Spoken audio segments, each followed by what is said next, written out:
I'm Yitzhak Berger. I teach Hebrew here at Drisha. There's a radical difference between the conduct modeled by the Avot at the beginning of Parashat Vayeira and at its end.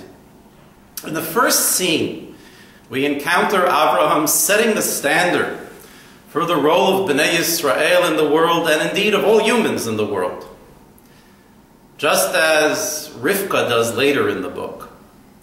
When presented with guests, Abraham, we're repeatedly told, hurries, rushes, runs in order to provide them with various needs. In fact, Rabbi Goldwich, Zichrono Livracha, from Yeshivat Keren B'Yavne, was fond of pointing out that the angels at the start of this scene are described as nitzavim alav, standing over Abraham, while at the end we're told v'hu omeid aleihem, Abraham was standing over them. Abraham, a mere human being, who's initially, of course, on a lower level than the angels, raises himself above them by means of his kindness, transforming that food that he prepared for them from something that was merely material into a spiritual item that angels could partake in. So Abraham really, in a profound way, stood above the angels as they partook in what he offered them. As God would tell the angels much later, when they complain that the Torah is being given to human beings, God says these angels, after all, ate at the house of Avraham Avinu, who thereby modeled what the purpose of the Torah is for human beings in the material world to elevate it with their acts of kindness, transforming the material into the spiritual. Now the end of the parsha, on the other hand, sees Abraham not running, not hurrying, but solemnly walking, leading Yitzchak up the mountain to the Akedah. Vayelchu shnehem yachdav. The two of them walked on together.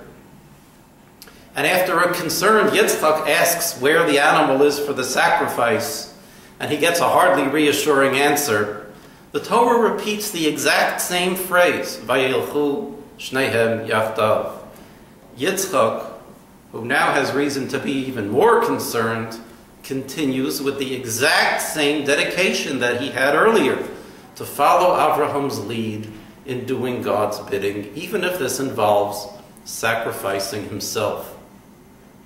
In fact, in the many stories we read about Yitzchak, they suggest a far less outward personality than Abraham. He is one who neither confronts nor reaches out.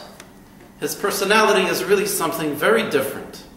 And it's the Akedah story that helps us understand why it is that the second patriarch needed to have this personality.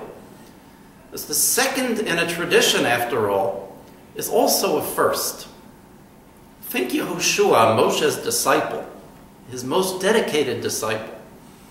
He takes over for Moshe and is the first to transmit the tradition that Moshe passed on to him.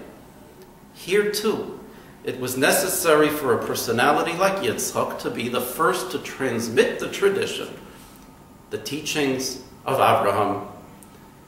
Yitzhak thereby, as the paradigmatic follower, without any need to leave his own mark, without any regard for what he might literally be sacrificing of himself, becomes that next link in the tradition and the first one to transmit it to the next generation. Vayelchu shnehem yachdav. The two of them proceed onward together. Abraham, who set the standard for elevating the world with acts of kindness, and Yitzchak, who set the standard for following that standard that was set by Abraham. Shabbat Shalom.